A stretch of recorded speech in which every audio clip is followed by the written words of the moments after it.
Halo, selamat bergabung buat sahabat Teologi DW. Kali ini kita um, tiba di ngasik yang ketiga. Semoga hari ini juga membawa kesukacitaaan yang baru buat teman-teman dan sahabat Teologi DW sekalian. Oke, sambil nunggu teman-teman yang lain untuk join. Gimana nih kabarnya teman-teman? Setelah sekian lama menjalani aktivitas di tengah-tengah pandemi ini. Pasti ada rasa bosan dan sebagainya ya. Oke. Welcome teman-teman di Ngasik. Ngobrol asik seputar teologi. Dan hari ini bersama saya Veloni yang akan menemani sahabat teologi DW sekalian dalam waktu kurang lebih 1 jam 30 menit bersama dengan Pendeta Hadi Witanto, Doctor of Philosophy. Beliau saat ini juga mengambil peran sebagai Wakil Rektor 4 di Universitas Kristen Duta Wacana, sekaligus sebagai pendeta di GKI yang diutus sebagai dosen teologi praktis, sekaligus pembangunan jemaat. Dan beliau saat ini lumayan sibuk, tapi sangat beruntung sekali bisa menemani kita pada malam hari ini. Beliau menyelesaikan studi pendidikan S1 di Universitas Kristen Duta Wacana, demikian juga studi S2 di alma mater yang sama, dan beliau juga menyelesaikan studi S3-nya di Redbone University dengan gelar Doctor of Philosophy. Kita akan langsung mengundang beliau. Apakah beliau sudah berada di sini bersama dengan kita? Ada salam-salam tuh Pak Handi, sehat-sehat ya gitu. Oke. Sehat-sehat dan teman-teman juga sehat-sehat ya. Oke, tunggu sebentar lagi Pak Handi akan bergabung bersama kita. Oke. Halo Pak Handi. Halo, selamat malam semua. Selamat malam, Velo. Selamat malam semua Pak Handi. teman-teman. Gimana kabarnya? Oh, baik, terima kasih. Setelah menjalani beberapa waktu di tengah-tengah pandemi ini sebagai seorang pendeta, sekaligus sebagai seorang dosen, sekaligus juga sebagai seorang pimpinan, rektor, gimana Pak kabarnya Pak? Kabarnya ya samalah sama teman-teman yang lain ya, harus melakukan banyak adaptasi pada peran kita masing-masing ya. Sekarang kan udah banyak orang tua sekarang jadi guru juga di rumah gitu ya, ikut dampingi anak-anaknya. Nah, ini sekarang yang jadi guru semua harus belajar untuk bisa menggunakan media-media internet supaya bisa mengajar lewat mengajar jarak jauh. Jadi ada banyak sekali adaptasi, termasuk juga keputusan-keputusan dan berbagai hal. Barangkali ini yang nanti juga kita mau coba bicarakan ya, soal bagaimana gereja beradaptasi, tetapi bukan sekedar hanya soal teknis, tapi beradaptasi terkait dengan hal-hal yang juga bersifat teologis dan pada akhirnya juga menjadi gereja yang seperti apa. Oke, dan itu pasti akan jadi pembahasan kita malam hari ini ya Pak ya? Iya, iya. Oke, ya Pak. Oke, sebelumnya untuk teman-teman, aku mohon izin akan mematikan kolom komentar untuk sesi pertama ini, karena nanti juga kolom komentar akan dibuka di sesi kedua, jadi jangan khawatir. Selamat memantau obrolan kami. Oke Pak Hendy, saat ini kita sedang hidup di dalam situasi yang sangat berubah, dan pandemi ini ternyata membuat gereja juga berubah bentuk. Bukan hanya dari segi pelayanannya, tapi juga beberapa ritual berubah. Ritual-ritual sederhana tentunya. Dan ini pasti sangat menuntut gereja untuk beradaptasi, Pak. Beradaptasi dengan sangat cepat.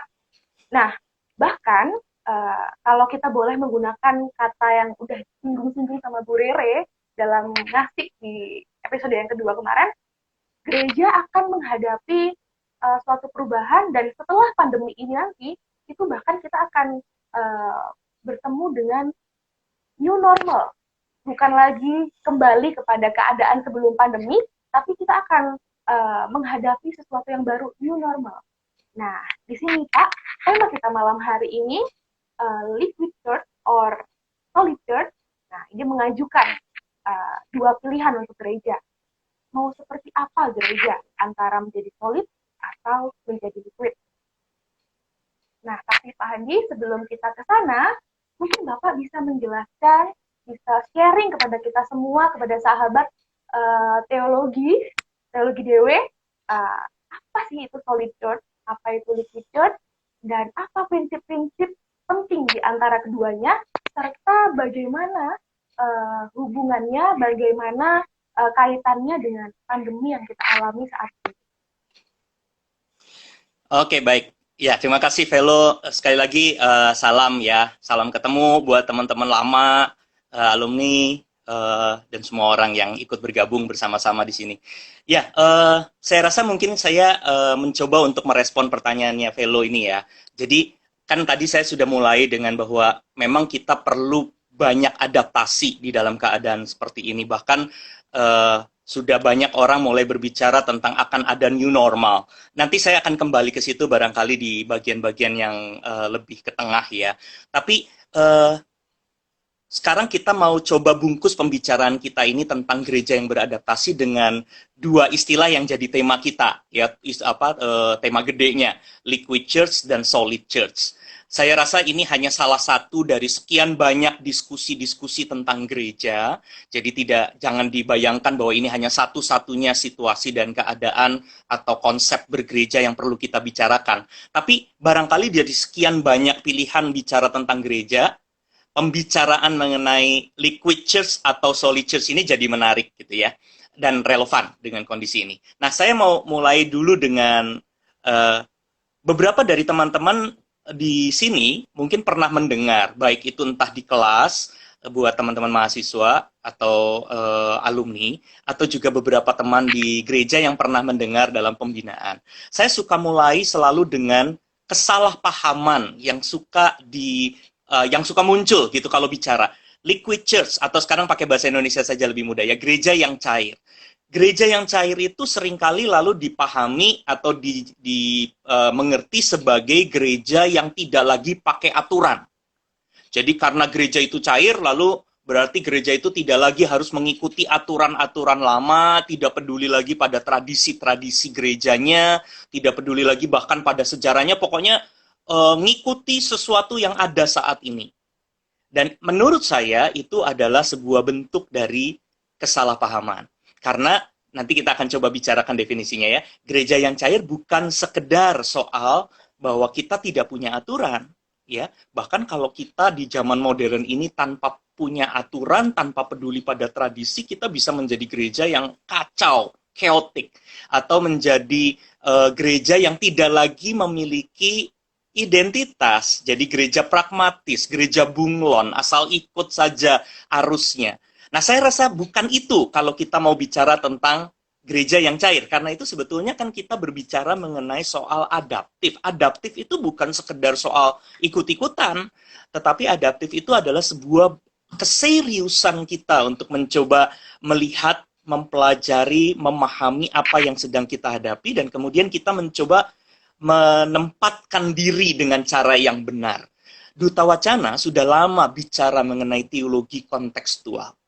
Kontekstual itu kan bukan sekedar ikut-ikutan, bukan sekedar soal memahami dan mengidolakan hal-hal yang lama, tapi kontekstual itu kan adalah sebuah bentuk dari kesediaan kita untuk sungguh-sungguh memahami apa yang ada di hadapan kita, dan kemudian kita mencoba untuk membangun sikap dan pemahaman iman atau sikap teologis di dalam situasi itu. Nah, liquid church atau gereja yang cair jangan disalahpahami sebagai gereja tanpa aturan. Mestinya harus dipahami sebagai gereja yang kontekstual, gereja yang adaptif, gereja yang mencoba memahami situasinya. Nah, sekarang kesalahpahaman yang lain adalah solid church, yang lalu sering diterjemahkan jadinya sedikit juga membawa ke konsep yang tidak tepat. Jadi terjemahannya adalah gereja yang solid. Gereja yang solid diperlawankan dengan gereja yang cair. Loh, bukankah kita semua perlu solid? Saat ini gereja perlu dalam pengertian tertentu kompak, gitu ya. Solid itu adalah kompak, solid itu adalah punya kesehatian, solid itu adalah punya tujuan bersama yang jelas. Ya bukan lawan kalau pemahamannya solid adalah soal seperti itu, ya. Nah, sebenarnya di dalam idea tulisan berbahasa Inggris solid church sebagai lawan dari liquid church atau gereja yang cair, itu adalah gereja yang kaku. Gereja yang sulit untuk berubah, sulit untuk beradaptasi.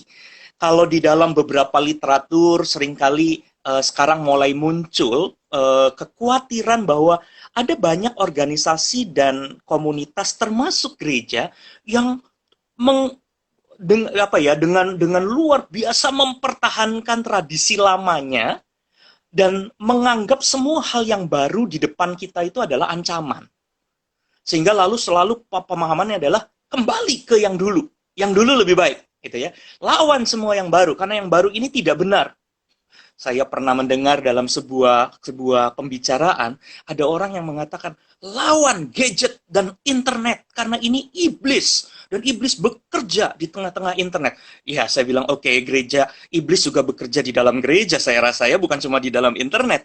Jadi, persoalannya bukan sekedar soal melawan semua yang baru, semua yang ada di depan kita. Nah, solid yang dimaksud di sini di dalam pengertian yang agak ekstrim sebenarnya adalah bahwa gereja yang kaku, yang tidak mau mencoba untuk memahami apa yang baru.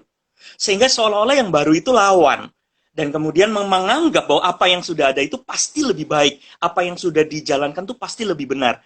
Nah, ini yang lalu mestinya kita bisa lihat sebagai dua hal yang relevan untuk dibicarakan. Satu, gereja yang mau adaptif, mencoba memahami apa yang ada di depan kita pada saat ini, yang barangkali mau tidak mau menuntut perubahan-perubahan, dan kita mencoba untuk dengan identitas kita membangun sebuah identitas dan spiritualitas yang terbuka dalam dialognya. Atau kita menjadi gereja yang menganggap bahwa pokoknya apa yang kita pahami selama ini adalah benar dan semua yang di depan itu adalah salah. Nah, kira-kira pemahaman awalnya mestinya ada di sini, begitu ya, sehingga kita bisa melihat bahwa ini adalah dua hal yang memang perlu diperlawankan. Jadi jangan kalau kita memahami solid church adalah gereja yang kompak, itu oke, saya juga oke gitu. Ya, tidak ada masalah dengan itu. Tapi kalau yang dimaksud adalah gereja yang kaku, gereja yang tidak mau membangun diri dan beradaptasi, nah itulah yang lagi mau dibicarakan. Oke, ini kesalahpahamannya, Velo. Saya jelasin dulu sedikit ya, nanti Velo boleh menginterupsi dan bertanya untuk memperdalam ya. Nah, sekarang saya mau mulai. Bagaimana? Oke. Oke, ya. Baik, saya sekarang akan mencoba untuk masuk lebih dalam begitu ya kepada idea tentang gereja yang cair itu.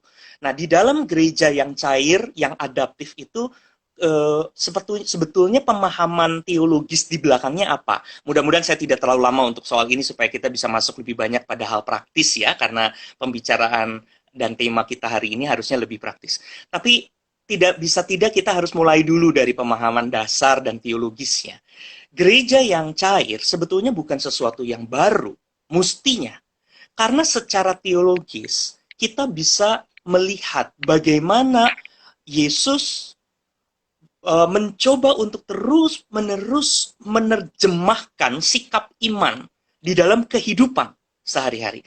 Kalau kita mencoba untuk melihat kisah di dalam Alkitab tentang Yesus, kita akan, kalau kita melihatnya dengan baik, kita akan bisa melihat bahwa apa yang selalu diperhadapkan oleh Yesus adalah bagaimana menerjemahkan iman pada saat ini dan di sini, dan selalu harus berhadapan dengan orang banyak, dan biasanya adalah para pemuka agama yang mempertahankan tradisi lama. Ya, cerita terkenal sekali. Contohnya masih banyak sekali, tapi kita pakai contoh-contoh sederhana tentang hari Sabat misalnya, ya. Hari Sabat untuk manusia atau manusia untuk hari Sabat adalah sebuah episode yang menarik di dalam kisah Perjanjian Baru dan kisah Yesus yang memperlihatkan bagaimana Yesus mencoba untuk mengajak banyak orang menerjemahkan hari Sabat. Bukan salah hari Sabatnya, bukan harus dihilangkan hari Sabatnya, tetapi bagaimana hari Sabat itu sebagai sebuah ritual, sebagai sebuah bentuk dan sikap iman di baliknya, karena ada teologi yang menaunginya, diterjemahkan di dalam kondisi ketika ada orang lumpuh, ketika ada orang miskin, ketika ada kesusahan, ketika ada teriakan-teriakan, sehingga lalu terjadi sebuah dialog. Nah, kalau ini menjadi contoh singkat yang mudah-mudahan tidak terlalu menyederhanakan, kalau kita melihat bagaimana Kristus mencoba untuk terus menerjemahkan sikap iman di dalam hubungannya dengan Allah Bapa, dan kemudian menerjemahkan itu sebagai juga sikap yang harusnya diwujudkan oleh gereja, kita melihat bahwa Tuhan Yesus menjadi sangat adaptif, sangat mencoba untuk melihat kembali apa yang terjadi, memahami apa yang ada, dan kemudian mencoba untuk menerjemahkan tanggung jawab iman di dalam kondisi seperti yang sedang ia hadapi. Jadi sebenarnya kalau kita melihat kepada Kristus, dan juga nanti di dalam banyak literatur lalu dibicarakan tentang bagaimana akhirnya juga hubungan Yesus dengan Bapa, dan bagaimana peran Roh Kudus untuk terus menerjemahkan iman, sikap iman yang benar di dalam kondisi ini memperlihatkan satu hal yang sangat mendasar, yaitu bahwa di dalam iman Kristiani, dan saya rasa sebetulnya juga di dalam kehidupan beragama, konsep dasar imani itu adalah sesuatu yang harus terus digali, dan itu adalah di dalam rangka mencoba untuk menemukan dan menerjemahkan kehendak Allah. Allah itu sendiri jauh lebih besar dari kita, Allah itu sendiri jauh lebih besar dari siapapun kita, termasuk gereja. Dan karena itu kita selalu diajak untuk mencari dan menerjemahkan kehendak Allah. Lalu di mana gereja?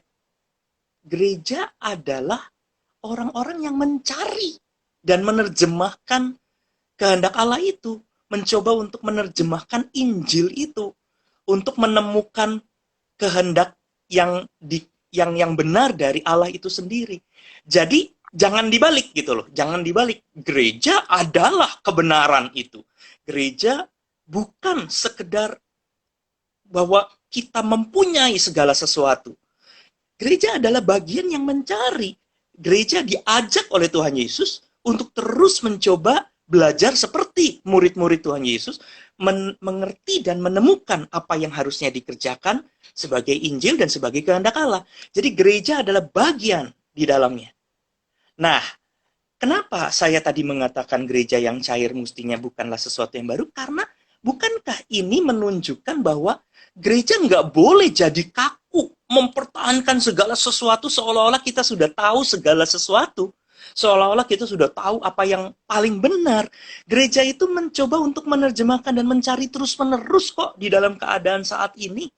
Ya, bahwa kita sudah menjalankan ritual, kita menjalankan sebuah konsep seremoni tertentu, kita mempertahankan tradisi dan dogma tertentu. Salah nggak? Enggak. Tapi semua itu selalu harus diperhadap-hadapkan dengan apa yang ada di depan kita. Dan kemudian kita mencoba untuk menerjemahkan apakah memang kehendak Allah kita temukan. Dan kalau saya suka bicara, kehendak Allah itu luas sekali ya. Bisa menjadi sangat abstrak sebenarnya. Tapi kalau kita mencoba untuk membuat menjadi sedikit lebih sederhana di dalam Alkitab, kehendak Allah adalah bahwa ada komunitas iman yang mau terus belajar. Ada pertumbuhan spiritualitas yang terus dibangun. Ada pengembangan sikap untuk menghadirkan cinta kasih, keramah tamahan, tetapi juga keadilan dan kebenaran secara serius di dalam keseharian. Nah, gereja yang cair adalah gereja yang mencoba menemukan itu, mencari itu, menjelaskan itu, mencoba untuk menerjemahkan kehendak Allah itu di dalam kehidupan kita. Dan itu adalah gereja yang mau tidak mau harus menjadi cair, karena kita tidak akan boleh untuk jatuh di lawannya. gereja yang kaku. Gereja yang kaku apa? Gereja yang tidak peduli apakah kita sedang menjadi komunitas yang benar, kita tidak peduli apakah yang sekarang kita pertahankan itu menghadirkan keramah tamahan, kita tidak peduli apakah yang sekarang kita ajarkan itu menghadirkan kebenaran dan keadilan, membangun spiritualitas yang terus bertumbuh dan terbuka. Pokoknya saya pertahankan yang lama. Nah, cerita-cerita di dalam perjanjian baru tentang hari Sabat itu kan contoh sederhana sekali untuk memperlihatkan ketegangan itu gitu ya. Demi hari Sabat nggak peduli kalau ada perempuan yang sudah 38 orang yang sudah 38 tahun sakit di pinggir kolam Bethesda, itu tidak ada yang bantu dan tidak bisa sembuh-sembuh. Begitu orang itu bisa sembuh, orang tidak peduli bahwa ada orang sakit yang sembuh. Sorry. Mereka lebih peduli pada ada aturan dan ada tradisi yang dilanggar. Nah, jadi tujuan utama dari menggereja atau tujuan utama dari berimannya jatuh di bawah keinginan untuk mempertahankan dirinya sendiri. Jadi saya rasa gereja yang cair itu bukanlah sesuatu yang harus dilihat sebagai wah ada yang baru, wah kita sedang berhadapan dengan hal yang akan meruntuhkan gereja. Loh, enggak, justru gereja akan bisa menjadi tanda kutip ya, mungkin bukan runtuh, tetapi gereja itu menjadi tidak berperan ketika dia menjadi kaku.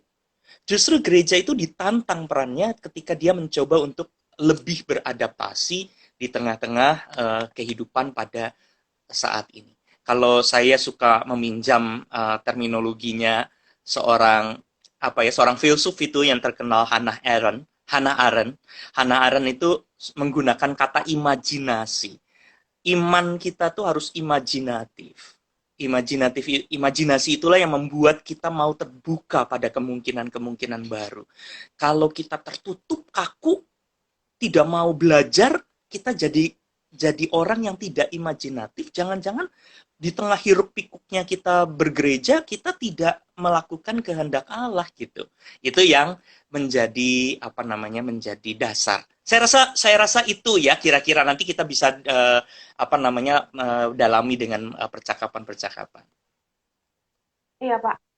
Jadi di sini tuh bisa disimpulkan bahwa sebenarnya Allah, Yesus yang kita percaya ini sangat terbuka dengan perubahan gitu. Bahkan mereka mengafirmasi, bahkan mereka sangat mengonfirmasi perubahan itu. Bahkan memang keadaan kita akan selalu berubah. Nah, ketika gereja menolak perubahan itu, ketika gereja tetap bersifat solid, kaku, itu tentunya akan menjadi masalah gitu kan Pak ya. Jadi kayak gereja akan menjadi stagnan, gereja akan sulit untuk memahami kondisi jemaat, bahkan mungkin juga akan sulit untuk menjawab kebutuhan jemaat itu sendiri. Nah, iya. Terus Pak, kalau kita melihat nih keadaan sekarang, gereja online, semua serba online, tentunya Pak Handi sendiri juga berkhotbah secara online, bukan ya? Oh, iya, saya ya? udah jadwal khotbahnya sudah dibatalkan semua, jadi terus diganti sama pendeta-pendeta jemaat. Jadi saya malah gitu. sekarang menikmati menjadi anggota jemaat untuk betul-betul ikut mendengar. Tapi oke, kita masuk. Bukan jadi penonton, jadi anggota gereja yang belajar, belajar mendengar. Nah, tapi barangkali sekarang Velo, kita mau masuk ke langsung yang praktis ya. Sekarang ke kondisi pandemi ya. Dan sekarang kita mungkin dengan nilai dasarnya tentang gereja yang cair itu dalam pengertian bukan soal tidak ada aturan dong ya, jelas ya di sini ya. Tapi bagaimana gereja mencoba untuk beradaptasi dengan konsep belajar pada perubahan dan situasi yang baru. Nah, sekarang saya mau coba masuk sedikit ke situasi sekarang ini. Dan tadi Velo sudah singgung ya. Sekarang ini kan luar biasa gitu ya. Beberapa orang menulis dan menyampaikan seperti kabar atau berkomunikasi dengan saya dan mengatakan, lihat nih sekarang Pak, gereja suka tidak suka menjadi gereja yang cair. Suka tidak suka, siap tidak siap, sekarang gereja menjadi cair.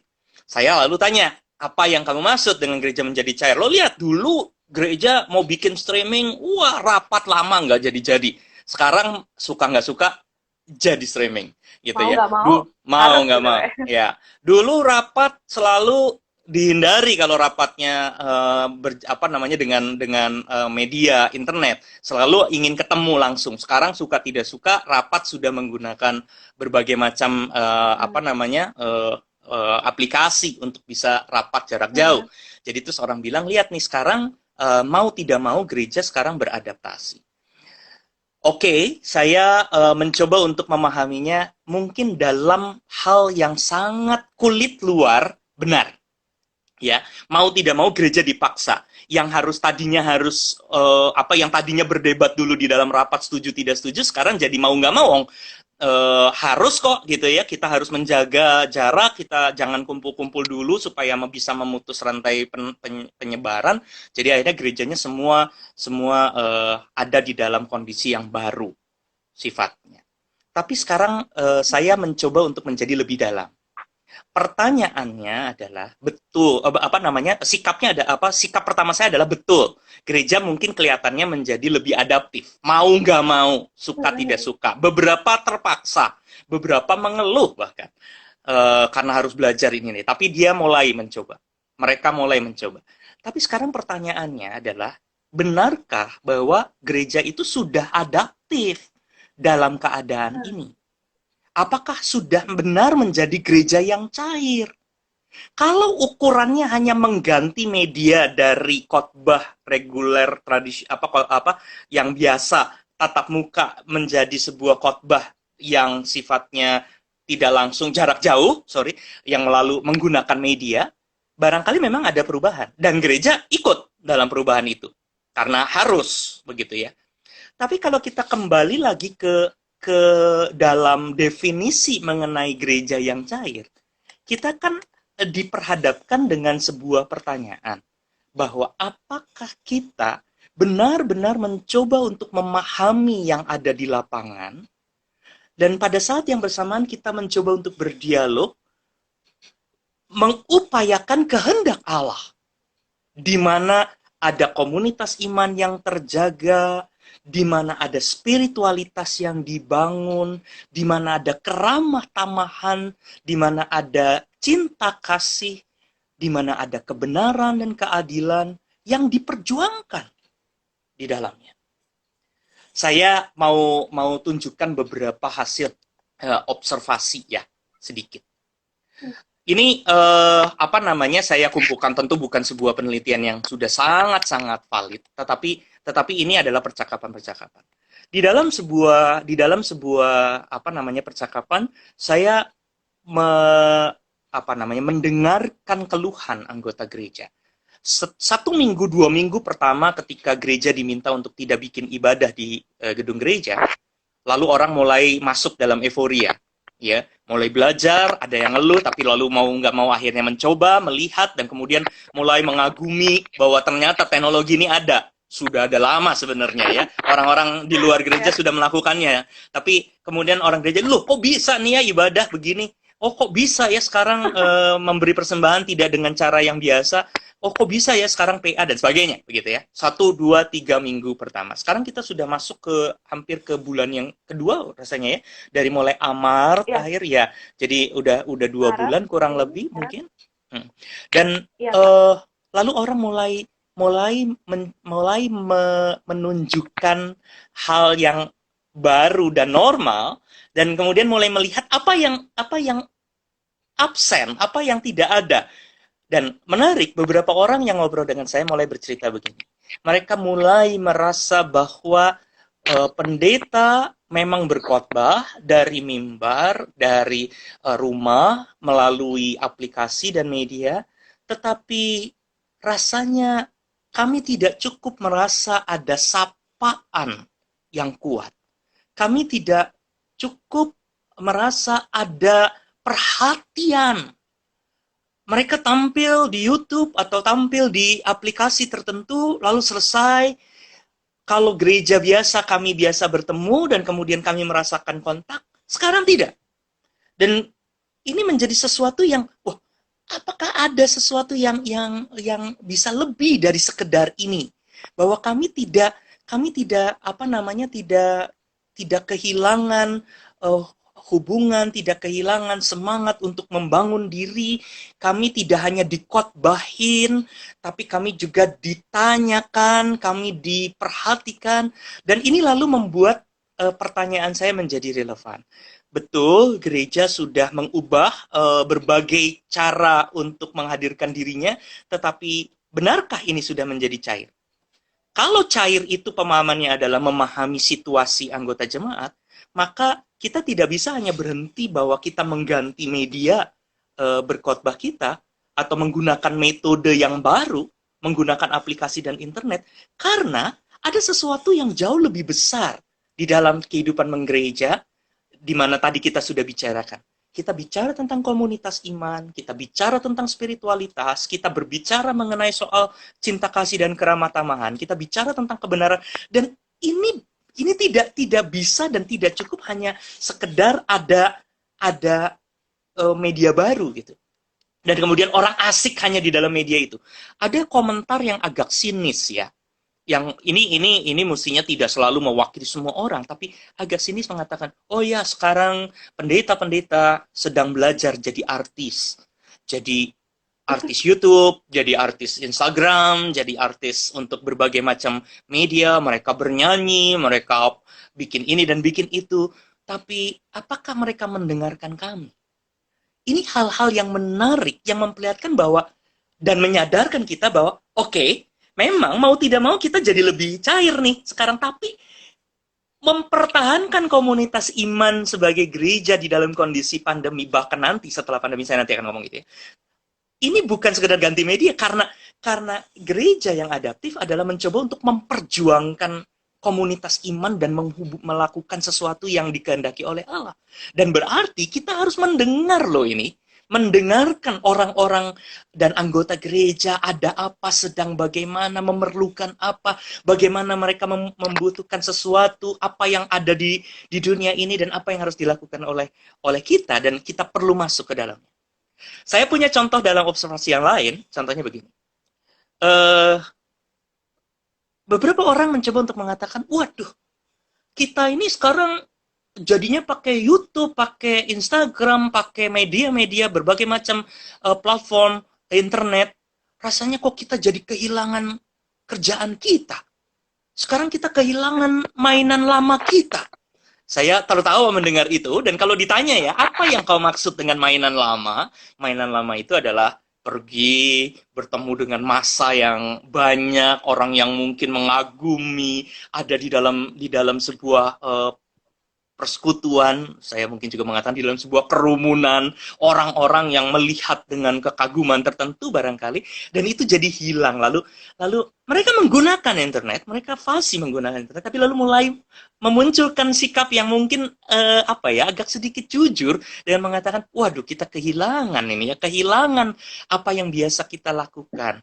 Dan saya lalu jadi kembali lagi ke pertanyaan, lah ini kan menunjukkan bahwa ternyata kita, meskipun kita udah ganti media nih, cara pikir kita tetap yang lama.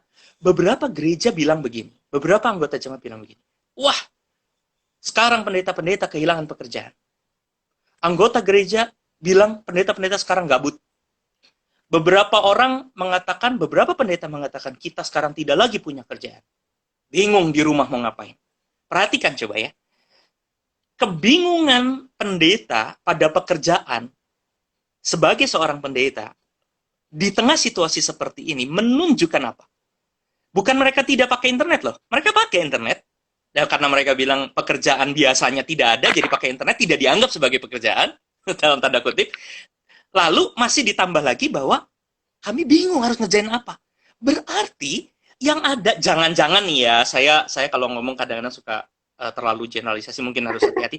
Tapi jangan-jangan yang ada di dalam kepala banyak orang di dalam gereja adalah, gereja itu adalah bikin khotbah, gereja itu bikin kebaktian, seremoni. Begitu kebaktian dan seremoni yang mau tidak mau saat ini tidak bisa ada, maka gereja tidak ada kerjaan. Bisa ditangkap kan? Dan itu kan menunjukkan berarti cara berpikirnya adalah cara berpikir yang lama di dalam situasi yang baru, berusaha untuk menyesuaikan diri, tetapi paradigmanya belum berubah gitu loh.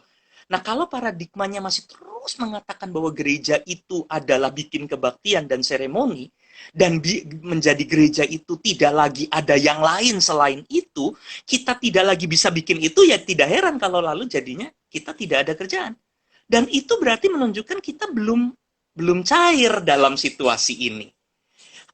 Eh, Coba dengarkan bahwa ada banyak orang mengeluh di dalam kondisi saat ini dan membutuhkan sebuah sapaan yang personal, yang menguatkan, yang tidak umum hanya melalui YouTube yang sifatnya terbuka, tapi barangkali melalui sebuah kontak yang langsung, pastoral, yang betul-betul relasional.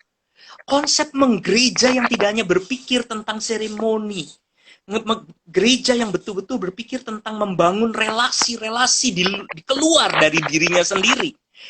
Ini kan sebetulnya juga adalah teologi yang bukan baru.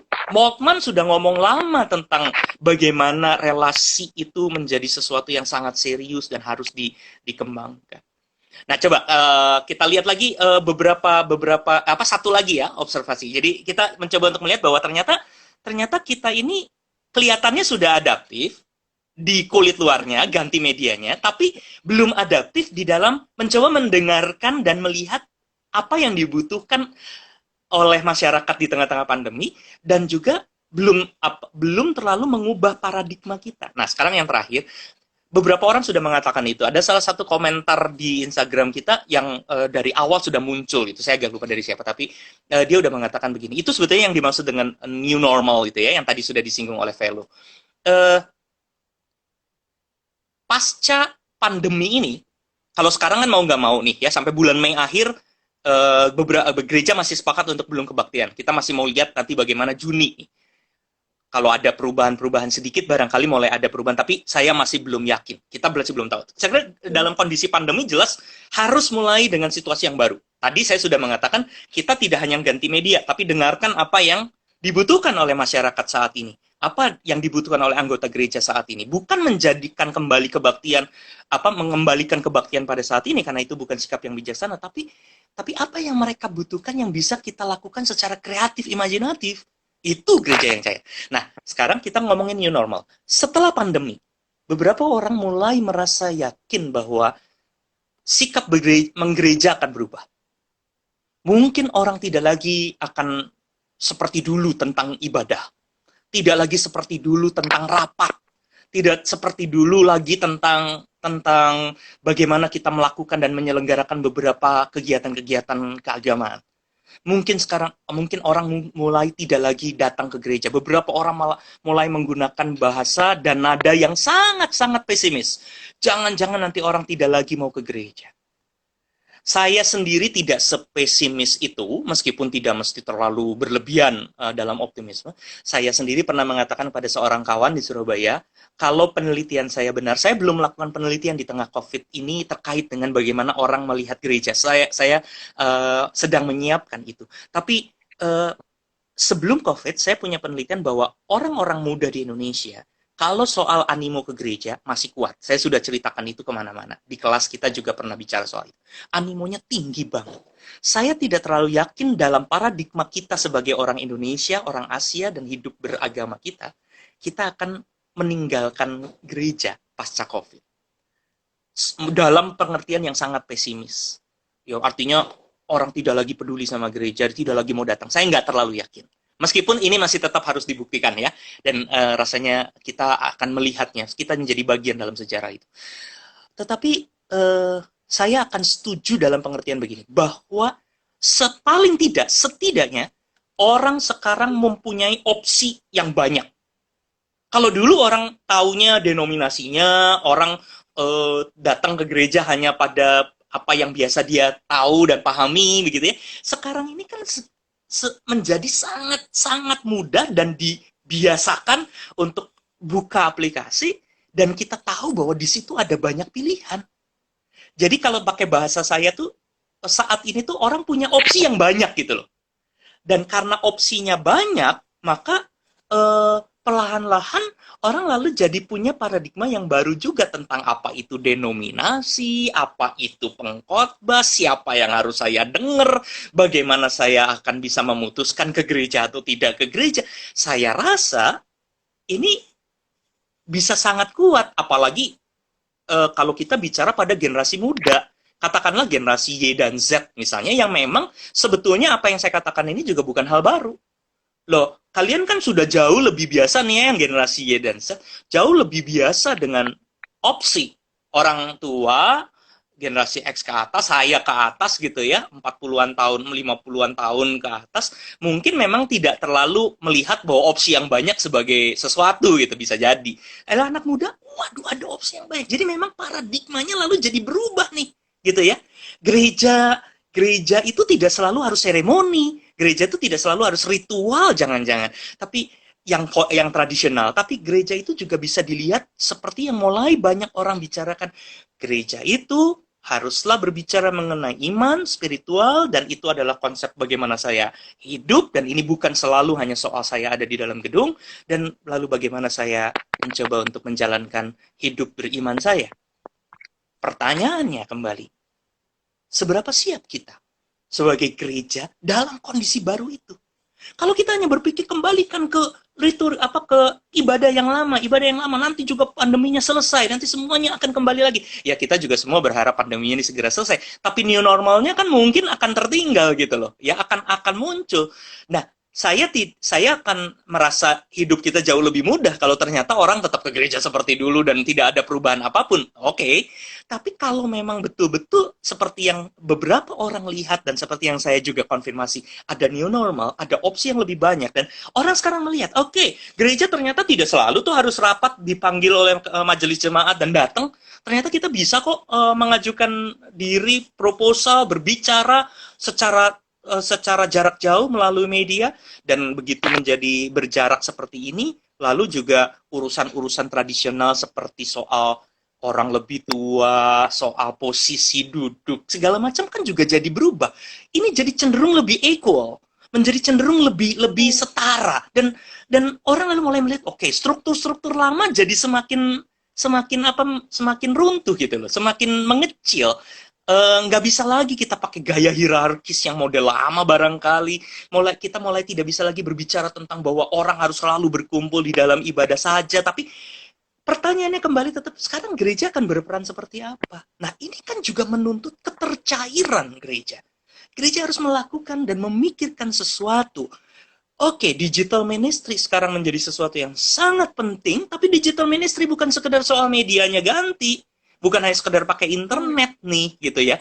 Digital ministry ini berbicara tentang bagaimana komunitas iman, di mana ada pembangunan spiritualitas, di mana ada cinta kasih dan keramah tamahan, dan ada kebenaran dan keadilan yang terus diperjuangkan oleh gereja tanpa pernah berhenti, yang tetapi kita terjemahkan di dalam kemungkinan new normal misalnya. Gereja mencoba untuk menempatkan diri dengan kesiapan melihat itu. Apakah kita kehilangan identitas kita? Kalau kita tidak hanya ikut-ikutan, kita kehilangan identitas. Tapi kalau kita tetap menggunakan kesadaran pada kita memperjuangkan kehendak Allah sebagai komunitas iman, di dalam kondisi yang baru, kita bukan lagi kehilangan identitas, tapi kita sedang mencoba untuk mengembangkan identitas kita sebagai gereja di dalam situasi. Jadi saya bicara tentang masa COVID, tetapi juga masa pasca COVID. Oke, ya, gitu Pak. Dulu, Velo. Iya, Pak. Sangat menarik nih. Gak kerasa bahkan, Pak, sampai kita juga udah menghabiskan waktu yang cukup panjang. Dan saya muncul satu pertanyaan, Pak. Mungkin saat ini juga beberapa gereja khawatir dengan mungkin jemaat yang akan berkurang, atau jemaat yang mungkin akan pindah dan sebagainya. Nah, jika dikembalikan ke prinsip liquid church tadi itu gimana, Pak? Kekhawatirannya gereja itu sendiri.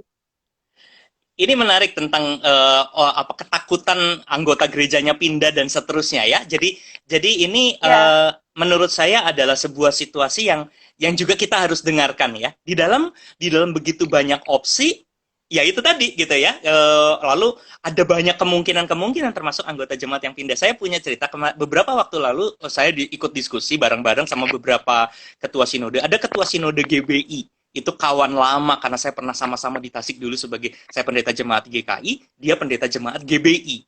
Nah, kami kemudian ketemu di dalam sebuah pertemuan, dia adalah ketua sinode GBI. Lalu dia bercerita bahwa kanal YouTube-nya GBI berlipat-lipat bertambah viewernya sekarang.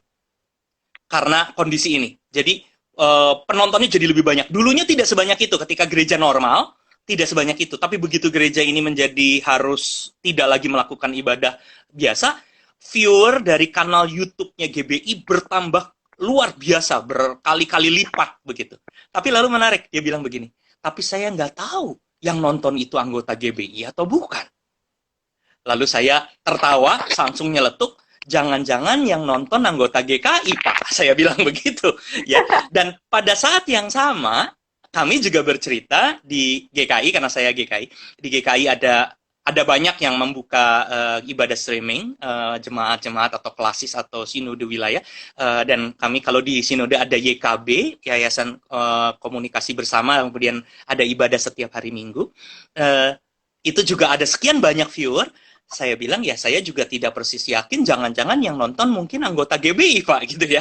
Jadi, apa ya, saya ingin mencoba untuk mengatakan, mari kita masuk di dalam sebuah situasi yang ada saat ini, mau tidak mau. Dan barangkali ini juga adalah salah satu new normal paling sederhana. Kalau dulu anak muda biasa ngomong begini, anak muda kan saya udah pernah bilang ya, anak muda sekarang kalau dibilang, jangan jajan keluar, kamu anggota GKI, harus kebaktian di GKI. Mereka ketawa. Karena mereka bilang, apa itu jajan? Siapa yang bisa melarang untuk tidak pergi ke gereja lain? Oh, tinggal buka YouTube, tinggal lihat, anak muda mah udah biasa begitu. Sekarang nih orang tua baru sadar, oh ternyata saya bisa ngedenger pendeta dari denominasi yang beda nih ternyata. Oh, saya bisa ngedengerin, malah bisa mendengarkan satu jam gerejanya sendiri, terus jam berikutnya dia dengerin gereja yang lain, jam berikutnya dia dengerin gereja yang lain lagi, bisa saja. Ada opsi banyak. Ini new normal yang sudah jadi normal sebetulnya bagi banyak orang, tapi buat beberapa orang itu new. Dan lalu orang mulai melihat itu menjadi sesuatu yang, waduh gimana nih. Nah, sekarang saya merasa bahwa betul, orang lalu mulai takut. Kenapa takut? Karena ketakutan itu melihat itu sebagai ancaman, kan? Melihat itu sebagai sesuatu yang tidak boleh terjadi. Nah, nanti ekstrim-ekstrimnya pura-pura nggak tahu, tutup mata. Pura-pura nggak ada masalah. Dan itu berbahaya, karena kenyataannya orangnya udah kemana-mana, gitu. Ya. Atau yang ketakutan setengah mati, berusaha untuk terus mengindoktrinasi anggota gerejanya supaya, jangan nonton.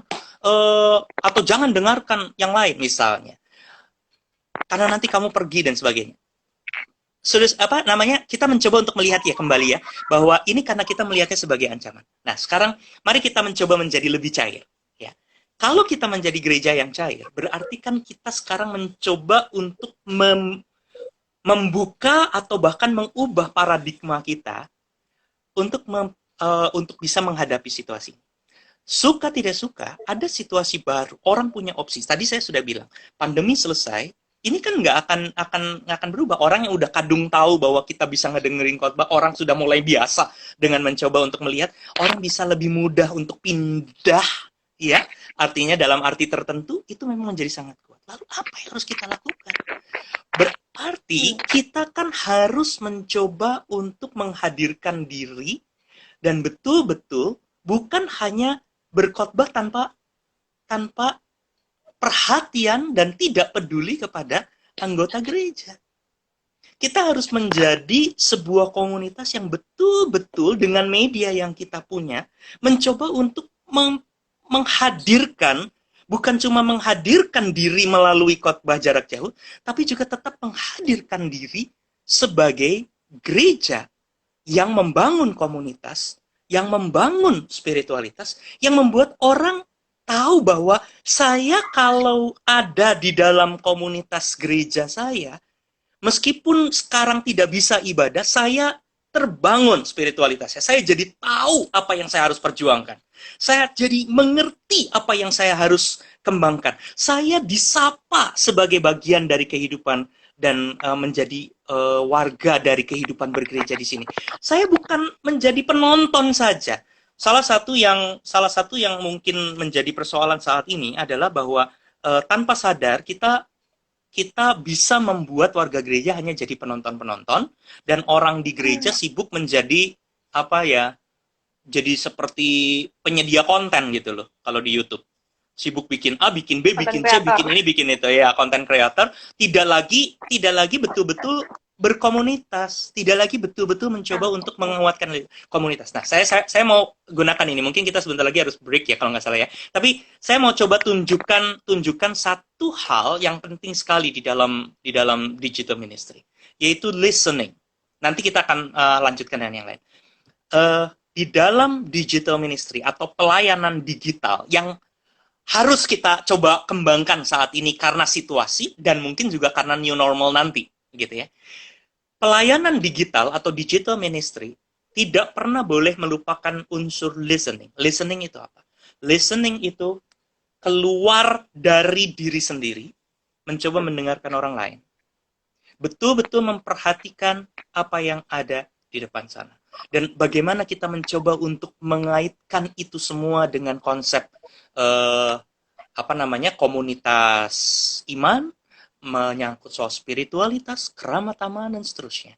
Saya suka main-main ya sedikit dengan kalau kita memposting status di Facebook atau di maklum saya taunya Facebook doang ya, Instagram saat ini anak muda katanya pakainya Instagram atau Line atau apapun ya, Pak. atau di WhatsApp ya, sekarang bisa pasang status. Kita ini sedang apa? Kita sedang memamerkan diri sendiri atau kita sedang peduli sama orang lain? Itu tipis sekali bedanya kayaknya. Ya, kita sedang menunjukkan perhatian dan cinta kita atau kita sebetulnya sedang memamerkan diri sendiri. Ada buku bagus karangan Dave Weiler bicara tentang selfies. Dan di balik orang yang selfie, sebetulnya diam-diam itu lagi menggambarkan image of self, dirinya sedang ditampilkan keluar. Nah, yang menarik adalah ketika dia menampilkan dirinya keluar, nggak bisa disalahin orang itu dunianya sekarang, orang selfie di mana-mana gitu ya. Tapi ketika kita menampilkan diri, apakah ketika kita menampilkan diri kita berefleksi dengan kuat di mana kita mencoba untuk menampilkan kehendak Allah di dalamnya. Jadi ketika kita menampilkan diri, kita bukan sedang hanya mendengar diri sendiri, tapi mendengarkan dan melihat orang lain. Kalau sekarang kita takut orang-orang pindah dari gereja, wajar, opsinya banyak, tapi yuk kita jangan cuma ketakutan saja karena menganggap itu sebagai lawan, tapi mulailah kita mencoba untuk melihatnya begini. Saya akan mencoba untuk membuat gereja ini tetap mendengarkan anggota-anggota kita. Mencoba untuk tetap menyapa. Bukan hanya jadi artis di YouTube, tapi tetap menjadi seorang pendeta kalau dia pendeta. Bukan hanya menjadi seorang yang sibuk mengeluarkan pengumuman lewat media, tapi tetap menjadi seorang pemimpin yang menggembalakan anggota gereja kalau kita bicara tentang bukan hanya pendeta, tapi mungkin penatua atau aktivis gereja. Bahwa kita anggota gereja bukan hanya menjadi penonton, tetapi menjadi orang-orang yang tetap mampu menerjemahkan spiritualitas seperti apa yang harus saya bangun di dalam kehidupan pada saat ini. Dan ini kan harus membuat kita sebagai anggota gereja dan pimpinan, terutama kalau takut anggotanya jemaatnya pindah, dengarkan dong. Dengarkan.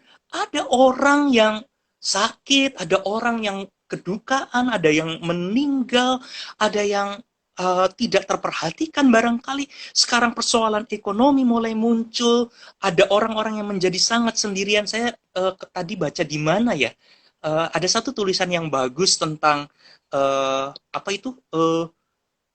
kita nih ada di perahu yang beda gitu ya. Yang sama itu bukan perahunya, tapi bencananya, situasinya sama, tapi perahunya beda. Ada orang yang ketakutan setengah mati, tapi mungkin ada orang yang kuat setengah mati. Ada orang yang sendirian, ada orang yang rame-rame. Tapi gimana caranya kita mencoba untuk betul-betul melakukan proses listening. Dan rasanya saat ini khotbah-khotbah kita Oke, sekarang kita sudah mulai paham dengan cara bikin konten, bikin khotbah dengan jarak jauh, bikin pembinaan jarak jauh, tapi jangan tinggalkan bahwa fungsi pastoral kita adalah mencoba untuk mendengarkan dan mulai berbicara tentang banyak hal yang adalah hasil mendengarkan orang-orang lain. Saya pikir anggota jemaat, kalau soal pindah atau tidak pindah, saya tidak bisa memprediksi, tetapi bahwa di tengah orang yang bisa pindah dengan mudah, gereja tetap mencoba untuk mendengarkan mereka sehingga mereka merasa menjadi bagian dalam komunitas mereka. Salah satu hasil penelitian saya, bukan pada saat COVID, memperlihatkan bahwa anggota gereja mau tetap ada di gereja bukan hanya melulu pada soal khotbah dan liturgi atau kebaktian, tapi pada pengalaman bersama yang menyenangkan di dalam kehidupan menggereja. Jadi kalau ini bisa dipakai, listening menjadi salah satu cara menghadirkan pengalaman yang menyenangkan. Sekalipun kondisinya berjauhan seperti ini. Bukan cuma sekedar tontonan, tapi pengalaman sebagai gereja. Karena nonton kan orang kan bosan. Gitu. 2-3 minggu, 4 minggu, 1 bulan, 2 bulan, orang lalu mulai merasa bahwa oke, bergereja ini sudah menjadi lebih dari sekedar soal hanya nonton. Ya, itu dulu, Velo. Iya, Pak. Oke, ini kita ada di 5 menit terakhir untuk sesi 1, Pak. Jadi sepertinya hal-hal penting yang mungkin belum tersampaikan bisa dilanjutkan di sesi 2, disambung dengan pertanyaan beberapa teman-teman. Karena kita juga akan open komentar gitu. Dan Saya usul di ditunggu oleh teman-teman. Ya? Saya usul di sesi berikutnya adalah langsung dibuka saja pada komentar supaya saya akan mengikuti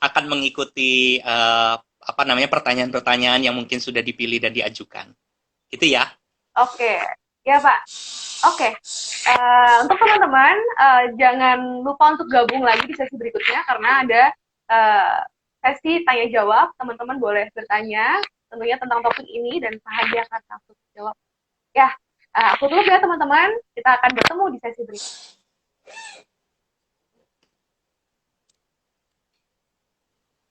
Halo Pak Andi. Halo, ya. Ya kita masuk dalam sesi kedua ya Pak. Iya. Mungkin ada Pak Handi tadi belum selesai atau ada hal-hal yang mungkin ingin dilanjutkan sedikit untuk memancing pertanyaan dari teman-teman atau statement yang penting. Ya saya rasa sih saya senang untuk di sesi ini mulai mendengarkan komentar dan menjadi lebih mengarah kepada hal praktis. Tapi saya tadi mencoba untuk menutup pembicaraan dengan salah satu contoh di mana mungkin pelayanan digital ini memang menjadi salah satu hal yang perlu kita betul-betul pertimbangkan ya sebagai strategi pelayanan gereja di tengah-tengah kondisi saat ini karena memang mau tidak mau harus dan juga pasca COVID. Apalagi karena situasi dan perubahannya bisa saja ke sana, new normalnya bisa saja ke arah sana, di mana orang mulai menuntut digital ministry. Nah, karena itu kita mulai sekarang berbicara tentang keseriusan kita pada pelayanan digital sebagai sebuah upaya kita menjadi cair, bukan hanya sekedar menjadi ikut-ikutan dan bukan hanya sekedar berubah karena terpaksa sambil terus-menerus berusaha untuk kembali lagi ke yang lama. Jadi begitu nanti kondisinya berbeda, kita akan melupakan semua pelayanan digital. Padahal mungkin sebagian orang tertinggal di dalam kebiasaan baru dalam bentuk pelayanan digital, lalu akhirnya menjadi tidak ketemu. Beberapa komunitas nanti akan menyambut anggota-anggota gereja dengan keseriusan pada pelayanan digital, mungkin gereja kita lalu ketinggalan karena kita tidak peduli dengan soal itu. Nah, tadi saya mulai dengan satu hal yang mungkin mendasar di dalam keberadaan gereja dan juga dasar dari pemahaman gereja yang cair, listening. Bahwa kita keluar dari diri kita sendiri dan mencoba untuk memberikan perhatian dan betul-betul mendengarkan, ya, menggunakan media.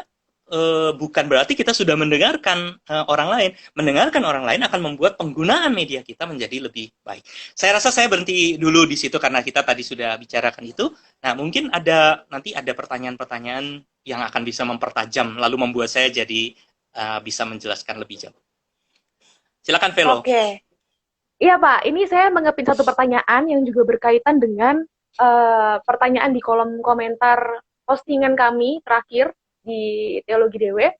Nah, di sini dari Rifan kalau nggak salah sebut ya, bagaimana gereja uh, culture mampu menjadi gereja yang cair dengan kondisi bisa saja culture itu bertentangan dengan perkembangan zaman. Nah, pertanyaan yang lain yang kami temukan di komentar dalam postingan itu juga berkaitan dengan pertanyaan ini, Pak. Jadi, gereja itu dianggap punya DNA yang kuat. Tapi gimana ketika DNA itu membuat gereja sendiri tidak bisa uh, beradaptasi dengan perkembangan zaman ini? Begitu, Pak Andi. Oke, oh baik. Kita coba mulai masuk ya ke kasus-kasus seperti ini. Gereja culture mungkin yang dimaksud adalah gereja budaya ya, gereja etnik begitu ya, gereja yang kuat sekali hubungannya dengan etnik atau budaya tertentu. Dan biasanya gereja-gereja seperti itu lalu dilihat sebagai gereja yang kuat, keras, kadang-kadang menjadi kaku juga, akhirnya sulit. Makanya pertanyaannya gimana bisa menjadi cair. Jadi gereja budaya, gereja etnik, atau gereja yang punya tradisi etnik yang kuat itu jadi seperti diperhadapkan dengan gereja yang cair ya. Jadi bukan gereja bukan hanya sekedar solid church dalam arti umum, tapi sekarang spesifik pada gereja-gereja etnik itu adalah gereja-gereja yang solid, gereja-gereja yang kaku. Terus komentar tentang DNA ini ya menarik. Jadi gereja yang kayaknya udah punya sesuatu yang sangat kuat, lalu tradisi gereja itu diperlawankan dengan kondisi cair, kondisi yang berhadapan-hadapan. Saya tidak akan menyederhanakan persoalan bahwa di dalam gereja-gereja yang mempunyai tradisi yang luar biasa kuat, apalagi sudah berkait-kaitan dengan budaya, akhirnya memang menjadi sulit sekali kadangkala untuk mencoba berubah begitu. Karena itu memang kalau saya sendiri mencoba untuk memperlihatkannya atau mendorongnya dengan sebisa mungkin paradigma dasar tentang hidup menggerejanya diarahkan, dibangun, dan sebetulnya ini spiritualitas ya, dibangun ke bagaimana kita menempatkan diri kita di bawah pekerjaan Allah, pekerjaan Kristus, pekerjaan Roh Kudus yang lebih besar dari gereja. Artinya gereja itu kan bukan di atas Tuhan. Gereja dengan budayanya, dengan DNA-nya, apapun istilahnya, dengan tradisinya, gereja itu kan adalah sebuah komunitas murid-murid Tuhan yang ada di bawah Tuhan. Sehingga kita harus mendorong pemahaman teologis bahwa pekerjaan Tuhan dan bagaimana Tuhan terus mencoba untuk mengajak kita menerjemahkan tanggung jawab kita pada saat ini dan di sini, itu jauh lebih besar dari tradisi kita, karena tradisi kita itu pun adalah sebuah bentuk dari masa tertentu mencoba untuk menjawab pertanyaan yang sama, kehendak Tuhan. Komunitas seperti apa saat ini di tengah-tengah perubahan? Kalau kita tetap hanya berkata bahwa yang dulu benar, maka memang menjadi sangat susah. Nah, apa yang bisa mengubah menurut saya adalah paradigma. Dan ini mungkin bukan bisa dirubah hanya dengan sekali tepuk tangan gitu ya, sekali membalikan tangan, tapi membutuhkan waktu. Salah satu investasi waktu yang perlu kita siapkan adalah mencoba untuk terus mendorong perubahan paradigma. Di mana menggereja itu adalah soal mencari dan terus-menerus menerjemahkan kehendak Tuhan. Bukan kehilangan identitas ya, karena orang seringkali merasa bahwa kondisi seperti ini tuh adalah berbahaya gitu, yang akan membuat gereja itu runtuh. Padahal kan bertahun-tahun dalam pengalaman dan perjalanan gereja terus mencoba untuk beradaptasi. Ya, orang ketika marah pada Alkitab yang mulai menjadi digital, lalu bilang Alkitab itu harus dalam bentuk tercetak. Lalu lupa kalau yang tercetak itu dulunya kan tidak tercetak. Yang tercetak itu kan sesuatu yang baru beradaptasi dengan sebuah situasi. Nah, saya sekali lagi tidak mau mengatakan gampang, tapi barangkali saya juga tidak mau mencoba untuk terlalu sok pinter untuk mengatakan gereja A harus begini dan gereja B harus begitu gitu ya. Tapi saya rasa kuncinya kan adalah pada paradigma ya, pada paradigma. Apakah gerejanya itu ada di bawah Tuhan atau gereja itu di atas Tuhan? Apakah tradisi gerejanya itu di bawah upaya pencarian untuk terus-menerus berteologi atau tradisinya itu ada di atas Tuhan sehingga tradisi adalah Tuhan? Kebiasaan gereja adalah Tuhan. Nah ini kan kalau di teologi kan ya gitu tadi ya, agamanya jadi Tuhan, teologinya jadi Tuhan, bukan lagi sebuah kendaraan untuk mencari kehendak Tuhan, tapi jadi Tuhan. Ya itu kan teori paling sederhana tentang fundamentalisme dan radikalisme agama kan.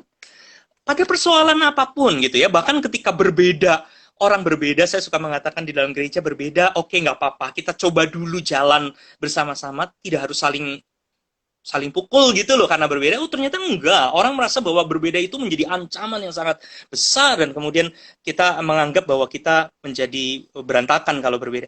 Nah, saya mencoba untuk menjawabnya dengan konsep seperti itu. Mungkin sekarang yang harus kita pikirkan supaya kita bertahan ya di tengah pandemi maupun pasca pandemi ini, supaya kita tetap menjadi cair kan, omongannya kan itu ya, tema kita itu, supaya menjadi cair. Maka salah satu strategi kita adalah mencoba untuk menyiapkan strategi perubahan paradigma menggereja. Dan barangkali para pendeta dan pimpinan gereja juga harus mulai memang membiasakan warga gerejanya untuk berbeda pendapat. Saya kok suka merasa begitu ya. Mungkin saya memang lebih mudah ngomong begini karena saya sekarang dosen, bukan pendeta jemaat. Saya tahu pendeta jemaat barangkali menghadapi jauh lebih banyak tantangan untuk melakukan ini. Tapi bukan berarti saya akan menahan diri untuk ngomong ini karena ini tanggung jawab kita bersama ya untuk memikirkan dan pada akhirnya hal praktis apa yang betul-betul bisa kita terjemahkan dalam keseharian. Kita harus bisa membiasakan anggota gereja kita berdiskusi. Sekarang pelayanan digital mulai menjadi pelayanan diskusi, ya bukan hanya mendengar satu arah. Sudah mulai ada PA dengan Zoom meeting, dengan Google Meet, dengan Slack, dengan macam-macam, dan itu menurut saya baik. Yuk, mari kita coba buat ini contoh lama saya buat supaya PA kita dan diskusi teologis kita ini bukan hanya satu arah gitu. Dan mulai mencoba untuk lebih membiasakan anggota-anggota jemaat kita ada di dalam perbedaan yang positif ya. Perbedaan-perbedaan dan diskusi-diskusi yang membangun. Mungkin ini pelan-pelan bisa mengubah gereja-gereja yang tadinya sulit sekali berubah, tapi mulai melihat. Ya, blessing in disguise lah, bahwa dengan pandemi ini, seperti beberapa teman bilang, mau nggak mau jadi gereja berubah. Dipaksa berubah. Tapi sekarang kita punya PR yang banyak kan, yang tadi PR yang lebih banyak lagi yang harus kita coba pikirkan adalah bahwa kita bukan sekedar hanya pandemi lalu nanti kita coba untuk kembali lagi ke yang lama, tapi gimana kita yang lama mungkin tetap akan jalan, tapi ada yang baru yang kita coba lihat dan kita bangun bersama-sama. Saya stop dulu di situ. Oke, Pak. Menarik sekali. Dan untuk yang bertanya, semoga pertanyaan terjawab. Bisa kita langsung ke pertanyaan berikutnya, Pak? Boleh. Oke. Ini ada pertanyaan dari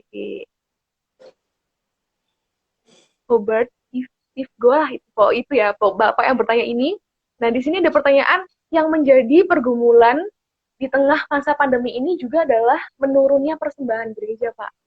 Nah, hal ini sedikit banyak berpengaruh dengan pelayanan gereja. Nah, bagaimana sih prinsip atau konsep liquid church ini menyikapinya? Karena saya juga merasa bahwa gereja juga khawatir, mungkin Bapak sebagai Ketua Umum Sinode GKI, gitu, itu merasakan hal ini juga. Ini bagaimana, Pak, jika kita kembalikan kepada prinsip liquid church? Ya, ini adalah sebuah situasi yang artinya situasi yang praktis dan teknis di dalam kehidupan gereja yang betul-betul harus disiapkan. Kalau saya ngomong hanya pada soal praktis ya, karena anggota jemaat tidak bisa berkumpul pada saat ini, maka mari kita mulai menggunakan banyak metode, begitu ya, banyak cara baru QR code. Sekarang mulai gereja tinggal datang ke bank lalu mencoba untuk membuat kesepakatan, lalu nanti kita diberikan QR code. Nah, lalu tinggal di scan, lalu kita bisa salurkan persembahan kita. Tapi memang betul gereja nggak semuanya juga siap dengan kondisi ini ya, karena di daerah dan di tempat-tempat yang mungkin tidak terlalu mudah atau mungkin anggota jemaatnya tidak terlalu terbiasa, ini bukan persoalan yang gampang juga. Dan saya rasa memang butuh bantuan untuk mendengarkan banyak orang-orang yang mungkin bisa memberikan masukan kepada kita tentang metode ketika gereja tidak bisa berkumpul bersama-sama. Nanti kalau kondisinya menjadi bersama-sama kembali akan mulai mulai menggunakan lagi persembahan yang biasa, itu tidak jadi soal. Tapi lalu beberapa orang yang mulai masuk di dalam new normal barangkali akan menggunakan pendekatan-pendekatan yang baru. Tapi karena pertanyaannya ini berkaitan dengan gereja yang cair, dan ini bukan hanya sekedar soal langsung pada praktisnya, tetapi soal paradigmanya dulu, ya. Nah, saya akan kembali mencoba untuk mengatakan begini. Bahkan di gereja yang besar, di mana anggota jemaatnya biasa dengan hal-hal modern, ternyata persembahan juga tetap menurun. Katanya begitu, ya. Data yang saya dapatkan, beberapa gereja masih menurun. Mungkin ini masih baru. Orang masih belum bisa ambil kesimpulan, karena barangkali nanti kalau sudah mulai menjadi lebih biasa, kalau ini panjang, orang akan mulai menjadi lebih biasa memberi dengan cara digital. Begitu ya, lewat media. Beberapa gereja yang anggota jemaatnya tidak biasa, memang betul-betul tidak punya pilihan lain. Ada beberapa yang mulai berpikir tentang mengirimkan amplop-amplop persembahan secara reguler kepada rumah-rumah anggota jemaat. Ya, kalau anggota jemaatnya tidak terlalu banyak, itu memungkinkan. Tapi anggota jemaat yang sangat banyak, itu juga menjadi sesuatu yang sangat sulit. Maka saya akan selalu kembali bahwa memberi persembahan adalah sebuah sikap sukarela, sukacita, dan kesadaran anggota jemaat. Jadi kalau kita sekarang mulai mau berbicara tentang tetap menjaga persembahan, karena ini mau tidak mau kita tahu kita butuhkan, tapi ini harus dipakai bukan dengan paradigma yang sifatnya melulu hanya urusan gereja butuh penghasilan. Karena ini bisa jadi lalu mengkhianati idea untuk mencoba mengembangkan dan menemukan kehendak Allah barangkali. Karena ini juga adalah soal menumbuhkan spiritualitas anggota gereja, di mana anggota gereja dengan mengerti dan sukacita memberikan persembahannya. Nah, dengan demikian, maka saya kalau ditanya bagaimana konsep gereja yang cair bisa mencoba untuk menolong ini, maka berarti marilah kita mencoba untuk mendengarkan mereka. Komunitas seperti apa yang bisa kita pertahankan, sehingga mereka lalu merasa menjadi bagian, merasa mendapatkan perhatian, mendapatkan pastoral yang dibutuhkan, tidak ditelantarkan, tidak sendirian di dalam komunitas, ada support system yang tetap berjalan, ada media yang digunakan, tetapi media itu tidak pernah hanya menjadi sebuah tontonan, sehingga lalu anggota jemaat dengan kesadaran dan kekuatan perasaan bahwa dia adalah komunitas gereja, dia akan memberikan persembahannya. Caranya seperti apa? Hal teknis yang harus kita pikirkan. Ya, tetapi kenapa bahkan orang yang banyak pun masih belum, ya karena masih belum biasa. Tapi kalau ternyata ini tidak berubah-berubah, jangan-jangan karena memang ada sesuatu yang harus kita perhatikan gitu. Nah, sekarang saya coba tambahkan ya. Memang ini kesannya jadi kayak teoritis, tapi buat saya ini menjadi sesuatu yang melampaui sekedar soal teknisnya gitu ya, tetapi kesiapannya. Kalau kita bilang anggota jemaat nggak memberi persembahan, tapi kita sendiri tidak lalu mendengarkan mereka, tidak ada bagi mereka. Saya coba tambahkan ya, tadi saya udah bilang tentang listening. Selain listening, di dalam digital ministry, itu ada konsep yang disebut attending.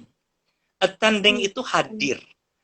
Lah, bagaimana bisa hadir? Ini hadir, nggak bisa datang ke gereja, ya memang tidak selalu harus dalam bentuk fisik, namanya juga digital ministry. Attending itu adalah kita betul-betul menghadirkan diri dalam pengalaman-pengalaman anggota gereja.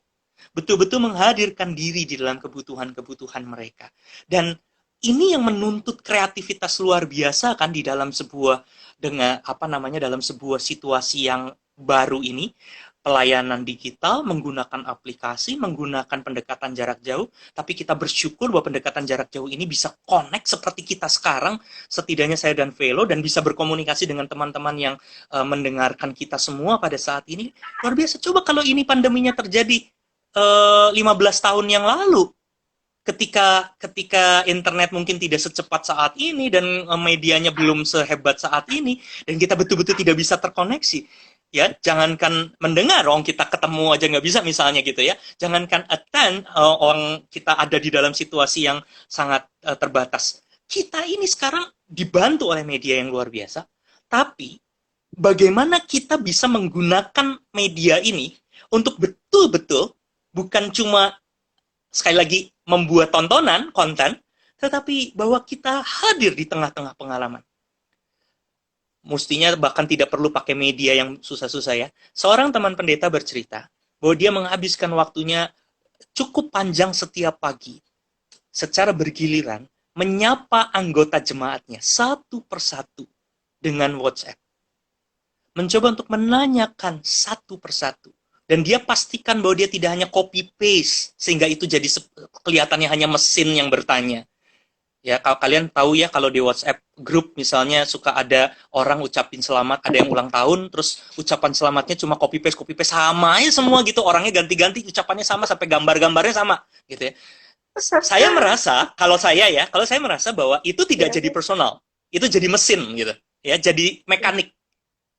Mari kita ngomongin yang sederhana ini, teknis yang sederhana ini, bahwa attending yang dimaksud di sini, juga listening, adalah soal di mana kita tidak menggunakan media kita dan menghadirkan kesan mesin, kesan mekanik, pastoral, personal, kesungguhan untuk mendengar, itu betul-betul memang terasa. Karena itu kan kemudian ada istilah lain yang mendukung engaging. Jadi hadir di tengah-tengah pengalaman, tahu apa yang dirasakan, bahkan personal setiap orang. Tapi juga lalu mulai mengikatkan diri dalam relasi, di dalam kolaborasi, di dalam pendekatan-pendekatan pastoral. Ini tantangan. Bagi saya mau menantang teman-teman pendeta yang merasa bahwa kita sekarang tidak punya kerjaan. Kita bisa menghabiskan waktu mungkin lebih dari 2 jam tanpa sadar kalau kita mau menyapa setiap orang. Ya, saya tahu ini ada biaya dan segala macam. Tapi kita tidak mungkin membicarakan semua soal teknisnya. Tapi artinya ada sesuatu yang perlu secara kreatif kita coba lakukan supaya kita memang hadir dalam pengalaman orang banyak. Membuat dan mencoba untuk mendengarkan apa yang terjadi, lalu menghadirkan khotbah-khotbah yang menyentuh, renungan-renungan yang menyapa, dan tindakan-tindakan yang makin menguat. Kalau saya tidak berlebihan ya, saya mencoba untuk menggambarkan begini.